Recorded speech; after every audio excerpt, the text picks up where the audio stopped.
একটু স্বস্তির পর আবারও গ্যাস সংকট তীব্র হচ্ছে। বৈরী আবহাওয়ার কারণে এলএনজি বাহী জাহাজ টার্মিনালে ভিড়তে না পারায় কমেছে গ্যাস সরবরাহ। চট্টগ্রামে কর্ণফুলী গ্যাসের কর্মকর্তারা জানান, সাগর উত্তাল থাকায় টার্মিনালে নতুন এলএনজি কার্গো যুক্ত করা সম্ভব হয়নি। নতুন কার্গো যুক্ত না হওয়া পর্যন্ত পরিস্থিতি স্বাভাবিক হওয়ার সম্ভাবনা কম। এ কারণে সোমবার বিকেল থেকে চট্টগ্রামের মহেশখালীতে সামিটের টার্মিনাল থেকে সরবরাহ নেমে এসেছে প্রায় ২০ কোটি ঘনফুটে। সব মিলিয়ে জাতীয় গ্রিডে এলএনজি সরবরাহ হচ্ছে প্রায় ৫০ কোটি ঘনফুট।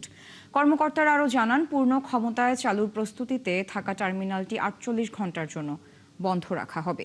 এতে সরবরাহ আরও কমার আশঙ্কা রয়েছে। পাশাপাশি গ্যাস ভিত্তিক বিদ্যুৎ উৎপাদনে চাপ তৈরি হওয়ায় বাড়ছে লোডশেডিং।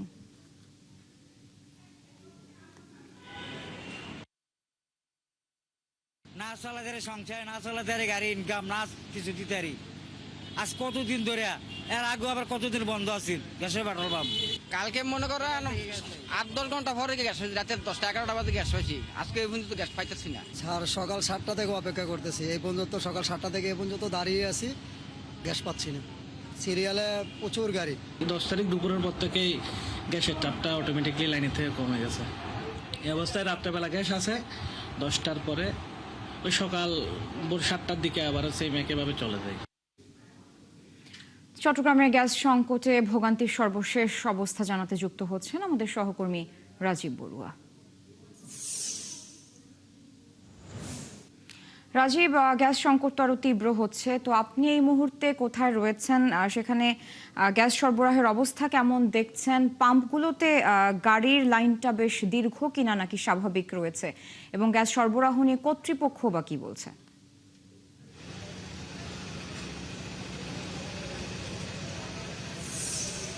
সারা গত ২-১ দিন ধরে কিন্তু গ্যাসের সংকট আবার নতুন করে শুরু হয়েছে। গতকালকে আসলে এখানে যারা বিশেষ করে গ্যাস চালিত গাড়ি চালায়, সিএনজি এবং প্রাইভেট কার, তারা বলছেন যে আসলে অনেক, বিশেষ করে 8 থেকে 10 ঘন্টা অনেক অপেক্ষা করে তারা যে পরিমাণ চাহিদা তার চাইতে আসলে অনেক কম গ্যাস পেয়েছিল, কেননা গ্যাসের চাপ অনেক কম। এবং আজকে সকাল থেকে আমরা দেখছি যে বিভিন্ন যে গ্যাস পাম্পগুলো রয়েছে সেগুলো সকাল থেকে বন্ধ, ফলে এখানে গাড়ির একটি দীর্ঘ লাইন রয়েছে এবং এখানে যারা গ্যাস নিতে এসছে যে তারা সকাল থেকে এসে বসে আছে, এখনো পর্যন্ত তারা গ্যাস পায়নি। এবং এই সমস্যাটি মাঝখানে একটু ঠিক হয়েছিল, কিন্তু এখন আবার গত 2 দিন ধরে সেটি নতুন করে আবার শুরু হয়েছে, ফলে তাদের যে ভোগান্তি সেটি আমরা আসলে দেখছি। তো এখানে অনেকেই আসলে গাড়িতে গ্যাসের জন্য অপেক্ষা করছে, এবং কয়েকজন সাথে একটু কথা বলতে চাই। কখন এখানে এসছেন, কি ধরনের ভোগান্তি? জি, আসসালামু আলাইকুম। আমি আসছি সকাল 10টায়, আমার গাড়িতে গ্যাস নাই, যা গ্যাস আসেনি, গ্যাস শেষ করে 10টা বাজে আসছি, এখন বাজে 4টা বাজতেছে। এখন মধ্যে না খাইয়া আমি পাম্পে বসে রয়েছি। কোম্পানিতে ফোন দিলাম যে ভাইয়া এই অবস্থা, গ্যাস তো 9টা বাজে ছাড়বো, এখন ভাইয়া কি করুন? কোম্পানি আমাকে বলে তোমরা এখানে বসে থাকো। তো এখানে যদি আমরা বসে থাকি তাহলে আমরা ঘর সংসার চলবো। এখন তো ভাত খাই নাই, তা আমরা ভাত খাইবো, তো একটা সুযোগ দেওয়া লাগবে। এই সুযোগ পাম্পের মালিকও বলে না যে তোমরা কিবা চলে যাও, আমরা কিবা গ্যাস দিব না, তাহলে আমরা নিশ্চিন্তে থাকতাম, যে বাসায় গিয়ে ছেলে মেয়ে নিয়ে সময় কাটাইতাম। এখন সেই কথা বলে না বলে এই যে কতগুলো ড্রাইভারের কষ্ট দিয়েছে, আমরা কি সংসার চলবে না? আমরা সংসার চালাবো, তো ফেরত তো ভাত নাই। এখন আজকে মনে করেন বুধবার, আজকে আমার মনে করেন 6,500 কিস্তি ফলাই লিছি, কিন্তু আমি বাসা যেতে পারি না, কি করুন? রাজীব, ধন্যবাদ যুক্ত হওয়ার জন্য। দর্শক, চট্টগ্রাম থেকে যুক্ত ছিলেন সহকর্মী রাজীব বড়ুয়া। সেখানে গ্যাস সংকটে ভোগান্তির সবশেষ আপডেট তিনি আমাদের জানাচ্ছিলেন। নরসিংদীতে অ্যাপেজ সিএনজি পাম্পে গ্যাস সরবরাহ বন্ধ থাকার প্রতিবাদে ঢাকা সিলেট মহাসড়ক প্রায় 2 ঘন্টা অবরোধ করে বিক্ষোভ করেছেন গাড়ি চালকরা। বুধবার সকাল 9টার দিকে এই ঘটনা ঘটে। জানা গেছে, অ্যাপেজ সিএনজি পাম্পে গ্যাস সরবরাহ বন্ধ থাকায় চরম ভোগান্তিতে পড়েন চালকরা। এর প্রতিবাদে সিএনজি চালিত অটো রিকশা ও প্রাইভেট কার চালক মহাসড়কে টায়ার জ্বালিয়ে বিক্ষোভ করেন।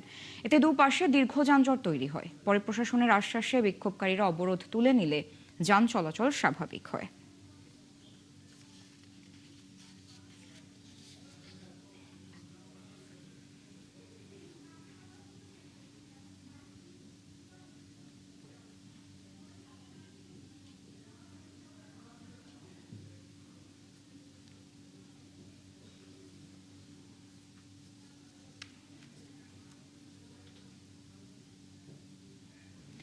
মির্জা ফখরুলের রাষ্ট্রপতি হওয়ার আলোচনায় আনন্দ উচ্ছ্বাসে ভাসছে তার নিজের জেলা ঠাকুরগাঁও।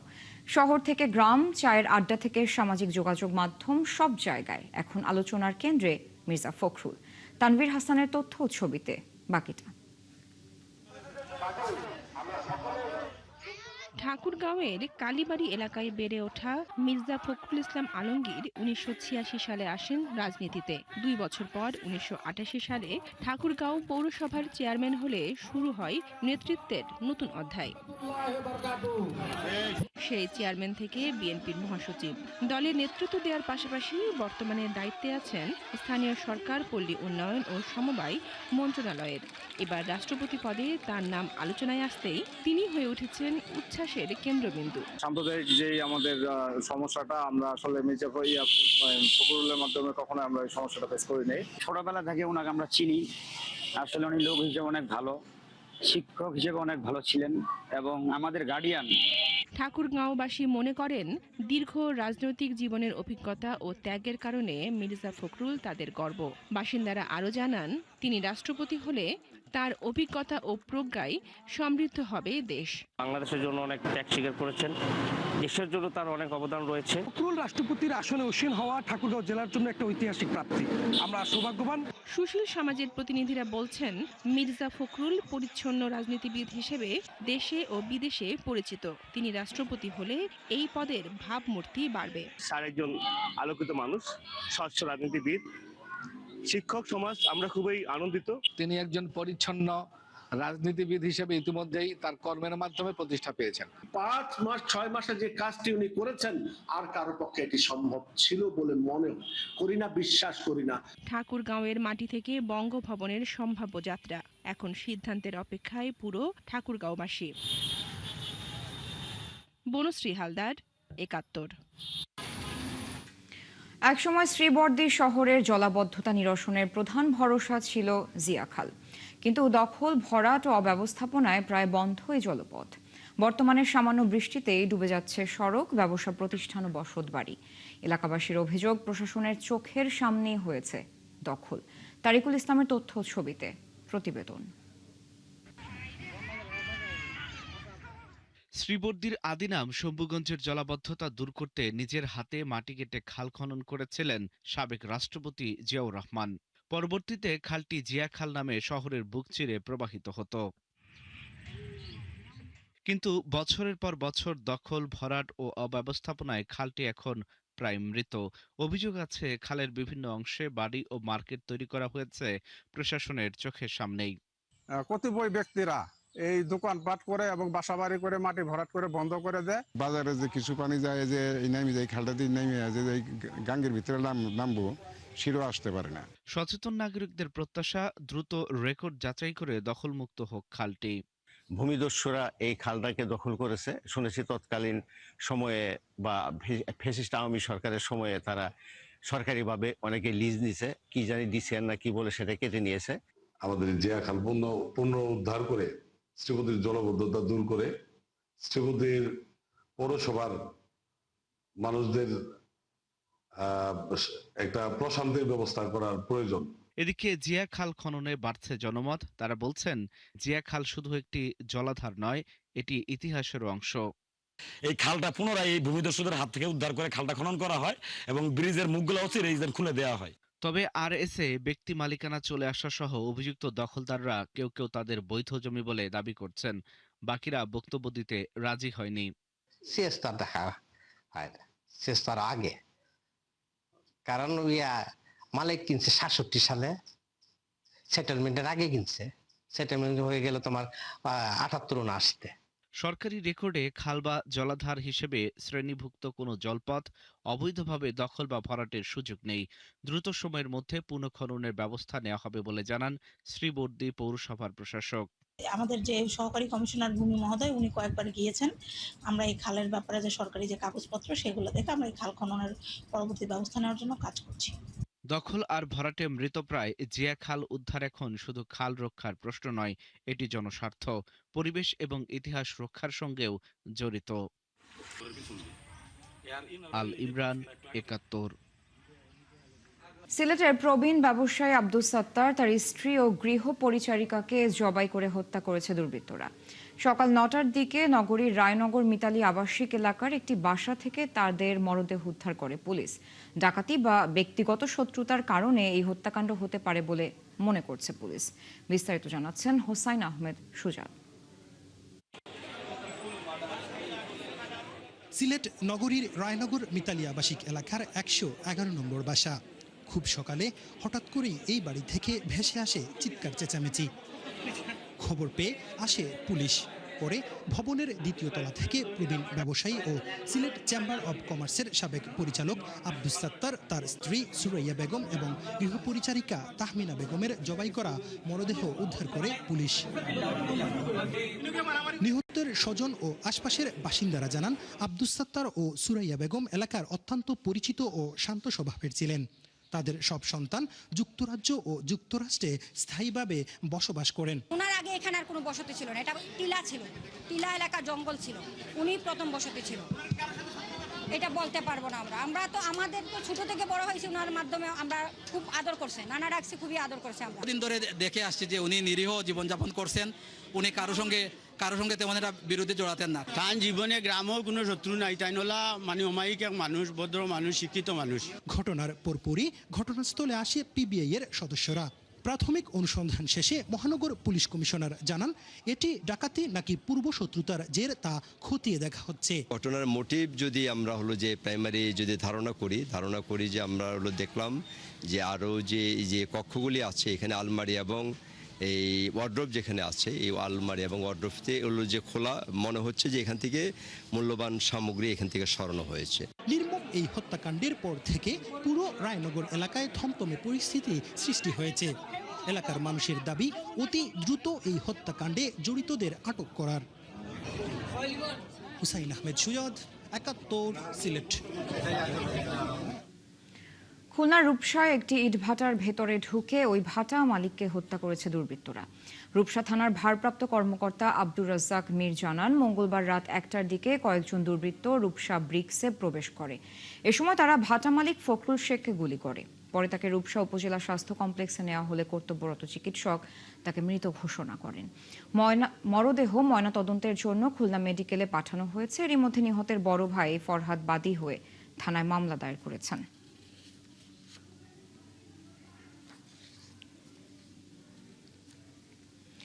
চট্টগ্রামে পুলিশের তালিকাভুক্ত শীর্ষ সন্ত্রাসী ডেভিড ইমনকে এবার চাঁদাবাজির মামলায় জিজ্ঞাসাবাদের জন্য 5 দিনের রিমান্ড মঞ্জুর করেছে আদালত। চট্টগ্রাম আদালতের কোর্ট ইন্সপেক্টর হাবিবুর রহমান জানান, বুধবার সকালে হাটহাজারী থানার একটি চাঁদাবাজির মামলায় তাকে চট্টগ্রাম দ্বিতীয় জুডিশিয়াল ম্যাজিস্ট্রেট আদালতে তোলা হয়। জিজ্ঞাসাবাদের জন্য তার 7 দিনের রিমান্ড আবেদন করে পুলিশ। বিচারক লোকমান হাকিম 5 দিনের রিমান্ড মঞ্জুর করেন। ডেভিড ইমনকে এর আগে ফটিকছড়ির হত্যা ও চাঁদাবাজির 2টি মামলায় 10 দিনের রিমান্ড দিয়েছিল আদালত। সাভারে বোমা সদৃশ একটি প্রেসার কুকার ঘিরে রেখেছে মডেল থানা পুলিশ। বুধবার সকালে ভবানীপুর পুলিশ ক্যাম্পের সাধাপুর গোপের বাড়ি লালটেক ঘোড়া মসজিদের মাঠে এটি দেখতে পাওয়া যায়। এলাকাবাসী জানা, অজ্ঞাত 3 ব্যক্তি প্লাস্টিকের ড্রামটি রাতে মসজিদের মাঠে রেখে যায়। সকালে ড্রামের মধ্যে কাপড় চোপড়, কোরআন শরীফ সহ প্রেসার কুকারটি দেখতে পায় তারা। বিষয়টি পুলিশকে জানালে তারা বোম ডিসপোজাল ইউনিটকে খবর দেন। ঘটনাস্থলে গিয়ে বোমা সদৃশ বস্তুটির উদ্ঘাটনের কাজ শুরু করেছে বোম ডিসপোজাল ইউনিট।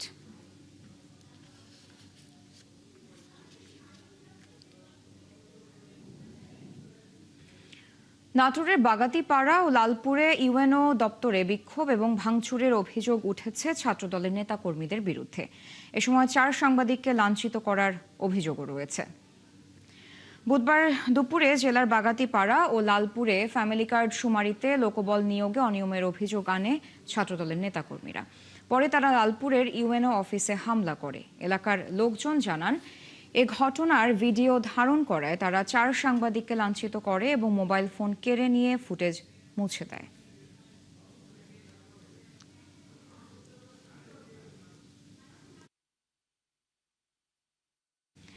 চাকরির কথা বলে তরুণীদের ডেকে আনা হতো, এরপর আটকে রেখে আপত্তিকর ভিডিও করা হতো, বাধ্য করত বিভিন্ন অবৈধ অ্যাপে লাইভ করতে।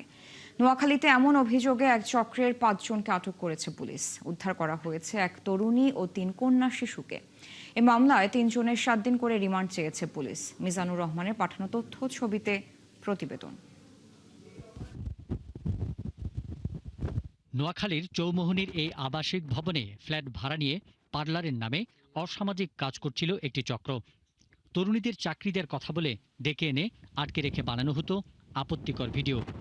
গত 7ই আগস্ট সবার আড়ালে ভুক্তভোগী এক তরুণী 999-এ কল দিয়ে পুলিশকে জানায়। পুলিশ ওই বাসায় অভিযান চালিয়ে চক্রের সদস্য, স্বামী, স্ত্রী, ছেলে সহ 5 জনকে গ্রেপ্তার করে। জব্দ করা হয় ক্যামেরা, 6টি মোবাইল ফোন, চাবুক, চাকু, কেচি ও নগদ 1,98,000 টাকা। এলাকাবাসী জানায়, বাড়ির মালিককে এ বিষয়ে বারবার বলার পরেও তিনি কারো কথায় গুরুত্ব দেননি। আমি অনেক আগেই বাড়ি এলাকা সতর্ক করেছি, কিন্তু বাড়ি এলাকা কোনো পদক্ষেপ নেয়নি।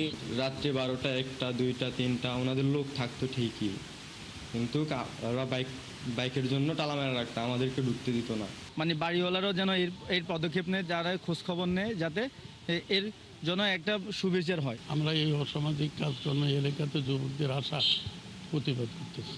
এ বিষয়ে বাড়ির মালিক ডাক্তার শাহাবুদ্দিন জানান, বাসায় অসামাজিক কার্যকলাপের বিষয়ে তিনি জানতেন না।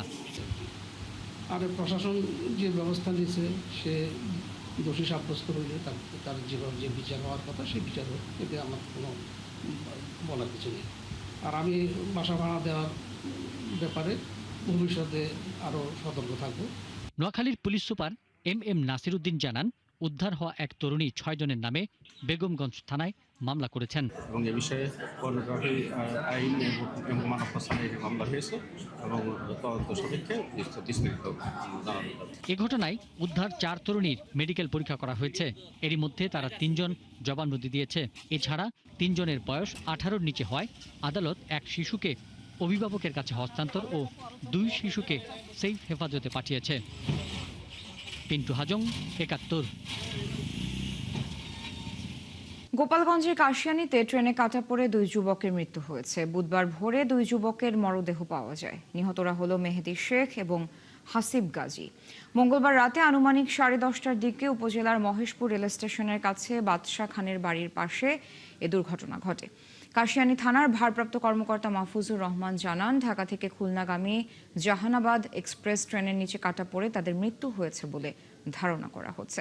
ভোরে এলাকার লোকজন রেল লাইনের ওপর মৃতদেহ পড়ে থাকতে দেখে পুলিশকে খবর দেন।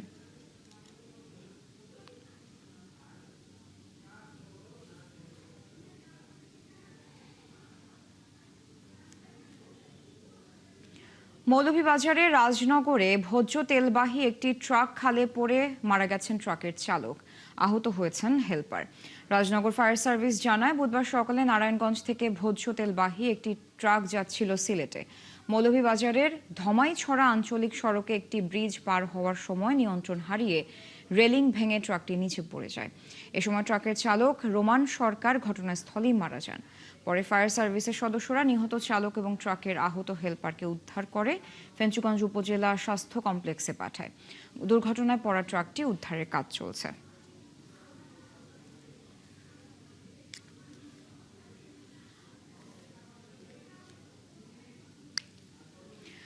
মৌলভীবাজারের সড়ক দুর্ঘটনার খবর আমরা জানাতে আমাদের সাথে এই মুহূর্তে যুক্ত হচ্ছেন আমাদের সহকর্মী আহমেদ ফারুক মিল্লাদ। মিলাদ, কি অবস্থা? দুর্ঘটনায় পড়া যে ট্রাকটি সেটি উদ্ধার করা এখনো সম্ভব হলো কিনা এবং আহত যে চালকের সহকারী রয়েছেন তার এই মুহূর্তে কি অবস্থা?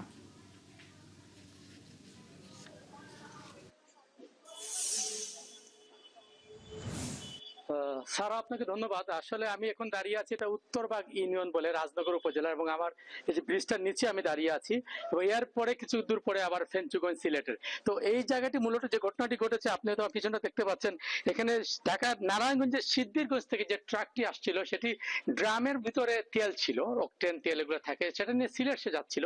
এবং রাত্রে অনেকটা এখানে এলাকার লোকজন আমাকে যেটা বলছেন যে চালক ঘুমিয়ে পড়েছিল, এবং ঘুমিয়ে পড়ার পর কিন্তু মূলত এই দুর্ঘটনাটি ঘটে। এবং এই দুর্ঘটনা ঘটার পর চালক রোমান সরকার সাথে সাথে ঘটনাস্থলে নিহত, এবং সে ট্রাকের নিচেই চাপা পড়েছিল। পরে ফায়ার ব্রিগেড, এখানে রাজনগরের ফায়ার ব্রিগেড এসে তাকে উদ্ধার করে মৃত অবস্থায় পায়। এবং এই যে শরীফ মিয়া করে যে হেল্পার ছিল সে মারা যায়, সে আহত হয়েছে, এবং তাকে সিলেটের ফেঞ্চুগঞ্জ সদর কমপ্লেক্সে পাঠানো হয়েছে। এবং আমি এখানকার এসে যেটা দেখেছি যে প্রায় 10 ঘন্টার উপরে অতিবাহিত হয়েছে। তবে ইতিমধ্যে আমি তো ব্রিজের নিচে আছি, যে ট্রাকটি আপনাকে দেখাচ্ছি সারা, এবং ব্রিজের উপরে ইতিমধ্যে দুটি ক্র্যাঙ্ক এসেছে ট্রাকে করে, যেটি নিয়ে হয়তো ট্রাকটি উদ্ধারের চেষ্টা করা হবে। তবে তো ট্রাকটি উদ্ধার হতে হতে হয়তো আরো ঘন্টা 3 লাগবে। তবে বিষয় হচ্ছে এই ট্রাকটি পড়ার পরে কিন্তু ব্রিজের তেমন কোনো ক্ষতি হয়নি। হয়তো আপনি আমার ব্রিজটা দেখতে পাচ্ছেন, ব্রিজটা ক্ষতি হয়নি, যথারীতি গাড়ি চলাচল করছে। এদিকে মৌলভীবাজার থেকে ফেঞ্চুগঞ্জ হয়ে সিলেটের উদ্দেশ্যে গাড়িগুলো চলে যায় এই সড়ক দিয়ে। ফলে যেতে পারে যে আপনি হয়তো জানেন যে ইতিমধ্যে যে সড়কে প্রায় দুর্ঘটনা ঘটছে, এবং কিছুদিন আগে আপনি জানেন যে সিলেটের উসমানীনগরে একটি বড় ধরনের দুর্ঘটনা ঘটেছিল।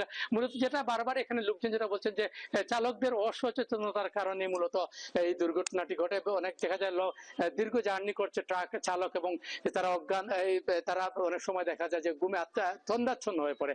ফলে যেটা এখানকার পুলিশের সাথে আমি কথা বলেছি, তারা যারা বলেছেন যে ইতিমধ্যে তার লাশ রাজনগর থানায় নেওয়া হয়েছে এবং তার আত্মীয় স্বজন আসলে সেটা হয়তো তারা মৌলভীবাজার মর্গে পাঠাবেন ময়নাতদন্তের জন্য।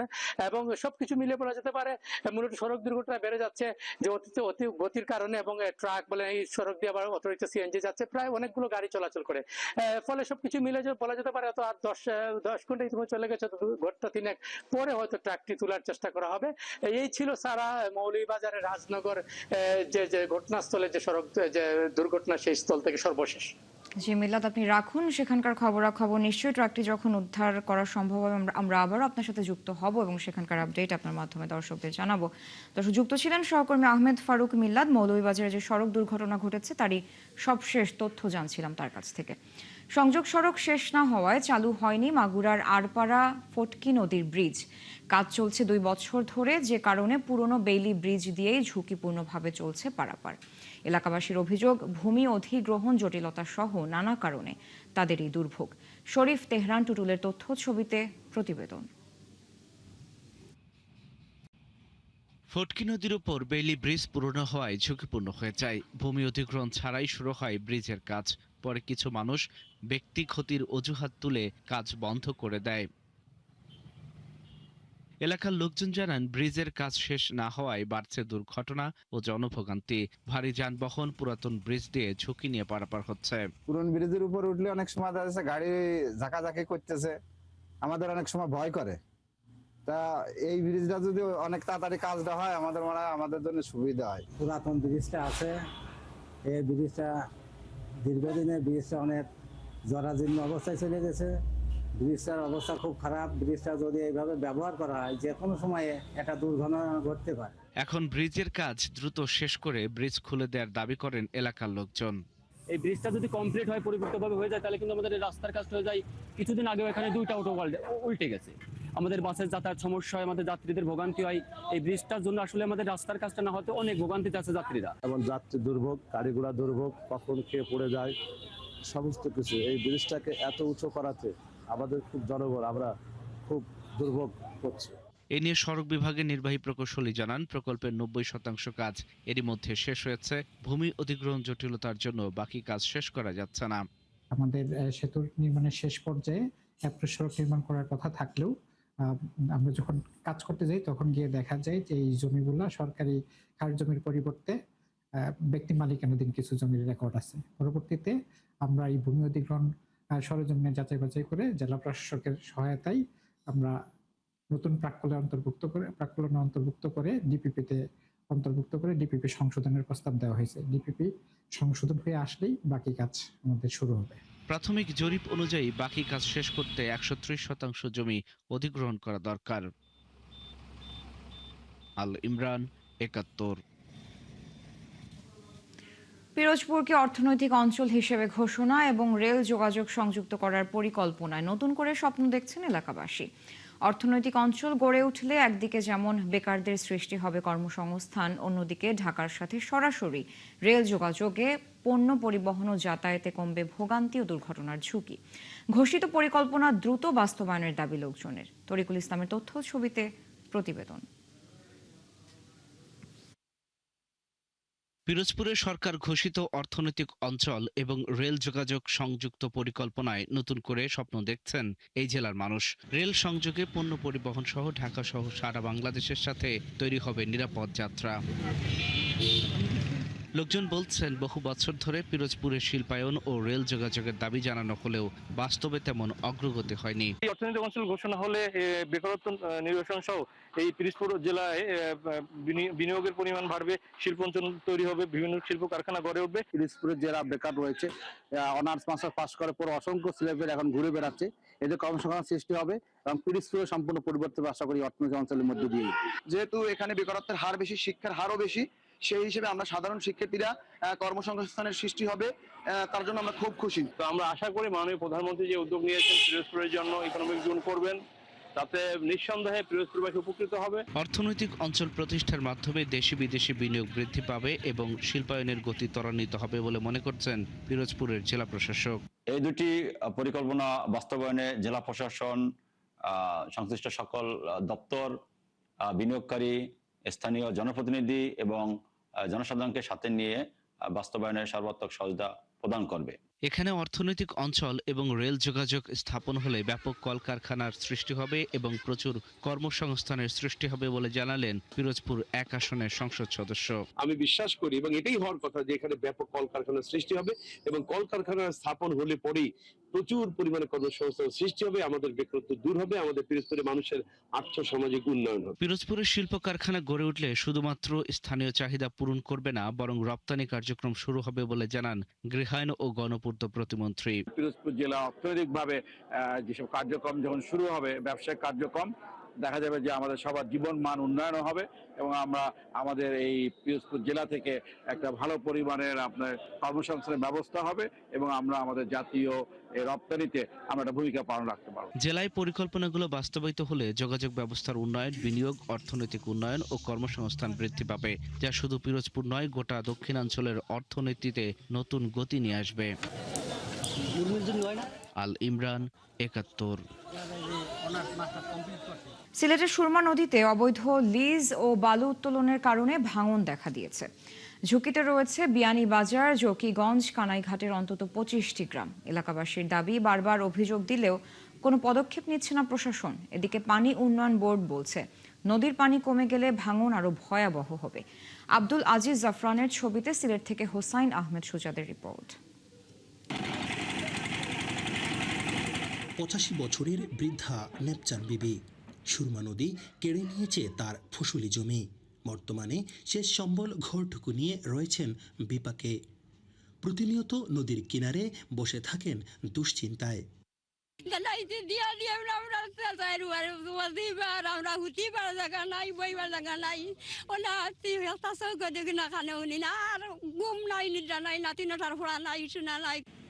সিলেটের সুরমা নদীতে লিজ বহির্ভূত অবৈধ বালু উত্তোলনের কারণে জকিগঞ্জ, কানাইঘাট, বিয়ানীবাজার উপজেলার বিভিন্ন স্থানে ভয়াবহ ভাঙন শুরু হয়েছে।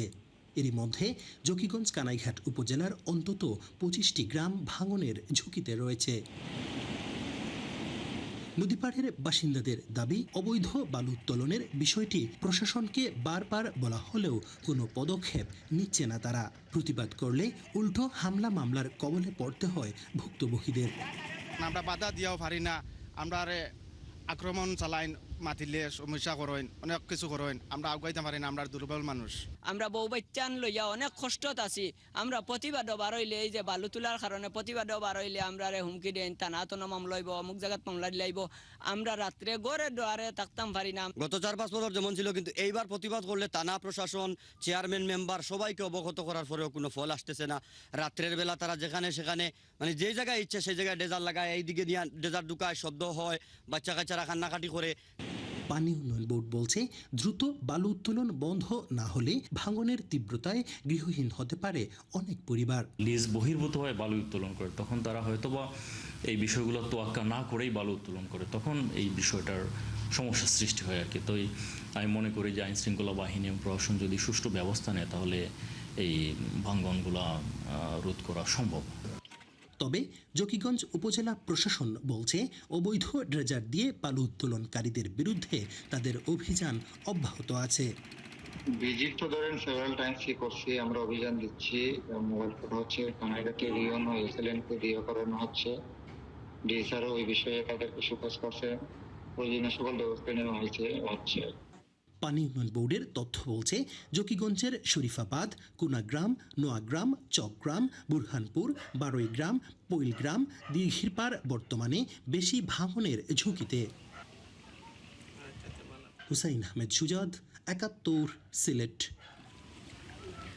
আজ বিশ্ব হাতি দিবস। যতই দিন যাচ্ছে হাতির চলার পথ ও আবাসস্থল দখল করছে মানুষ। এতে হাতি চলে আসছে লোকালয়ে। আগে পিটিয়ে হত্যা করা হতো হাতি, এখন হাতি হত্যায় ব্যবহৃত হচ্ছে বৈদ্যুতিক তার। তাই বিশ্ব হাতি দিবসে গবেষকরা বলছেন হাতি বাঁচাতে ভারত বাংলাদেশ সীমান্তে সমন্বিত আবাসস্থল গড়ে তোলা দরকার। রায়ান বিন আমিনের প্রতিবেদন। একটা সময় ভারতের মেঘালয় ও বাংলাদেশের মধ্যে অবাধে চলাচল করত হাতি। তবে ২০১৯ সালের পর ভারত সীমান্ত বন্ধ করায় কিছু হাতি আর ফিরতে পারেনি। আটকে পড়া হাতিগুলো দুই দেশের মাঝখানে বেঁচে থাকার সংগ্রাম করছে। বাংলাদেশ ও ভারতের দুই পাশের বনাঞ্চল বিচ্ছিন্ন দ্বীপের মতো, যার চারপাশে গড়ে উঠেছে বসতি, কৃষিজমি, সড়ক সহ বিভিন্ন অবকাঠামো, যে কারণে বহু প্রাচীন হাতি চলার পথ বন্ধ হয়ে গেছে। এই বাস্তবতায় মানুষ ও হাতির সংঘাত বাড়ছে। সাম্প্রতিক তথ্য অনুযায়ী ২০১৭ সাল থেকে বাংলাদেশে অন্তত ১৫১টি হাতির মৃত্যু নথিভুক্ত হয়েছে। এর মধ্যে শুধু ২০২৫ সালে মারা গেছে ৩৪টি হাতি। শুধু শেরপুর নয়, বরঞ্চ আমাদের পার্বত্য চট্টগ্রাম বা অন্যান্য যে অঞ্চলে আমাদের হাতিগুলো ঘুরে বেড়ায়, ওখানে কিন্তু আসলে এক সেন্সে ট্র্যাপ। কীরকমভাবে দেখা যাচ্ছে যে ওদের জন্য কোনো সংরক্ষিত এলাকা আসলে ঠিকভাবে নেই। যে বনাঞ্চলগুলো রয়েছে সেগুলোর আশেপাশ দিয়ে দেখা যাচ্ছে মানুষের যে বসতি, সেগুলো তাকে ঘিরেই তৈরি হচ্ছে। গবেষকরা বলছেন বন দখলের কারণে হাতি শুধু মানুষের বসতিতে আসছে না, মানুষও ঢুকে যাচ্ছে হাতির থাকার জায়গায়। এতে পরিবেশের ভারসাম্য নষ্ট হচ্ছে। সার্ভে করার সময় বেশ কিছু ক্ষেত্রে দেখেছি যে হাতির যে ড্রপিংসগুলো আছে, হাতির যে মলগুলো রয়েছে, সেগুলোতে আমরা ভিজুয়ালি প্লাস্টিক দেখতে পাচ্ছি। তার মানে কি, যে হাতি কিন্তু আসলে ওদের যে অঞ্চলে থাকছে সেখানেও কিন্তু মানুষের অ্যাক্টিভিটি অনেক বেশি। এটা কিন্তু ফার্দার প্রমাণ করে যে আমাদের জোনেশন যেটা আমাদের করা উচিত সেটা সঠিকভাবে করা হচ্ছে না। এমন অবস্থায় বাংলাদেশ ও ভারতের মধ্যে কার্যকর ট্রান্স বাউন্ডারি সংরক্ষণ চুক্তি বাস্তবায়ন করে হাতি চলার পথ সংরক্ষণ করার উপর জোর দিচ্ছেন গবেষকরা। পাশাপাশি বন পুনরুদ্ধার করে হাতির খাদ্য হিসেবে গাছ রোপণের উপর জোর দেওয়া হচ্ছে। মশলা জাতীয় ফসল অথবা যে ফলগুলো হাতি সাধারণত খায় না, সেইগুলো যদি ওই এলাকাগুলোতে চাষ করা হয় তাহলে কিন্তু হাতির সাথে মানুষের দ্বন্দ্ব অনেকটা কমে আসবে। হাতি গবেষকরা আরও জানান, হাতি বাঁচাতে বাংলাদেশ ও ভারত দুই দেশকেই সমন্বিতভাবে কাজ করতে হবে। রায়ান বিন আমিন, ৭১, সাভার। ৫৪ বছর বয়সে এসএসসি পাশ করে নজির সৃষ্টি করেছেন নাটোরের বাগাতিপাড়ার আলী আকবর। রাজশাহীর Naohata science and technology high স্কুলের কারিগরি শাখার বিল্ডিং মেইনটেন্যান্স ট্রেড থেকে তিনি জিপিএ 4.35 পেয়ে উত্তীর্ণ হয়েছেন। তার এই সাফল্যে উচ্ছ্বসিত পুরো পরিবার। রাশিদুল হক রুশোর প্রতিবেদন। আলী আকবরের জীবন কেটেছে দারিদ্রতার সঙ্গে লড়াই করে। সংসারের হাল ধরতে গিয়ে নিজের পড়াশোনা চালিয়ে যেতে পারেননি। প্রথমে জীবনে নিজের লেখাপড়ার স্বপ্ন পূরণ করেছেন সন্তানদের মধ্য দিয়ে। তার ছেলে এখন স্বাস্থ্য ক্যাডারের সরকারি কর্মকর্তা, মেয়ে নার্সিং পেশায় যুক্ত। লেখাপড়া আমার চেষ্টা ছিল 83 সালে বন্ধ, সার্বিক সাংসারিক সমস্যার কারণে বন্ধ হয়ে যায়। আপনার 90 সালে বিয়ে শাদী করি, তারপরে তো সংসার জীবনে কঠিন হয়ে গেল। এই লেখাপড়ার দিক হারিয়ে ফেললাম, পথটা হারিয়ে ফেললাম। আমার আবার ছেলে মেয়েদের আবার সময় দিতে হচ্ছে। সন্তানদের প্রতি পিতার সর্বোচ্চ দায়িত্ব পালন করেছেন আলী আকবর। এবার সেই সন্তানরা বাবার স্বপ্ন পূরণ করছেন। তাদের ইচ্ছায় জীবনের এই প্রান্তে এসে আবারও স্কুলে ভর্তি হন আকবর। 2 বছর কঠোর প্রস্তুতি শেষে পরীক্ষায় বসে প্রথমবারেই এসএসসি পাশ করে সবাইকে তাক লাগিয়ে দেন। ছোটবেলা থেকে আমার বাবার খুব স্বপ্ন ছিল পড়াশোনা শেখার জন্য। নানান কাজে বা ব্যস্ততার জন্য আমার বাবা পড়াশোনা করতে পারেনি। যখন আমরা বড় হলাম, চাকরিতে জয়েন করলাম, তাকে আমরা স্কুলে ভর্তি করলাম এবং 2 বছর পড়াশোনা করার পর এর তো রেজাল্ট। আলী আকবরের এই কৃতিত্বে পরিবার তো বটেই, তার সাফল্যে খুশি প্রতিষ্ঠানের শিক্ষকরাও। উনি ভর্তি হলেন, যাওয়া আসা শুরু করলো, ক্লাস করলো, আমাদের 9-এ পরীক্ষা দিল, ভালো একটু ফলাফল হলো। তারপরে 10ম শ্রেণীতে এসে উনি প্রাইভেট পড়া শুরু করলো, পরীক্ষা দিল, আল্লাহর রহমতে পাস করে গেল। ইনি পাস করার পরে প্রমাণ করে দিল যে শিক্ষার কোনো বয়স লাগে না। আলী আকবর আগামীতেও পড়াশোনা চালিয়ে যেতে চান। এখন প্রস্তুতি নিচ্ছেন উচ্চ মাধ্যমিকে ভর্তি হবার। রাশিদুল হক রুশো, ৭১, রাজশাহী। চলছে দেশ চোখ, সরাসরি সংবাদ অনুষ্ঠান দেখতে চোখ রাখুন ৭১ ফেসবুক পেজ এবং সাবস্ক্রাইব করুন ৭১ ইউটিউব চ্যানেল। থাকুন ৭১-এর সাথে।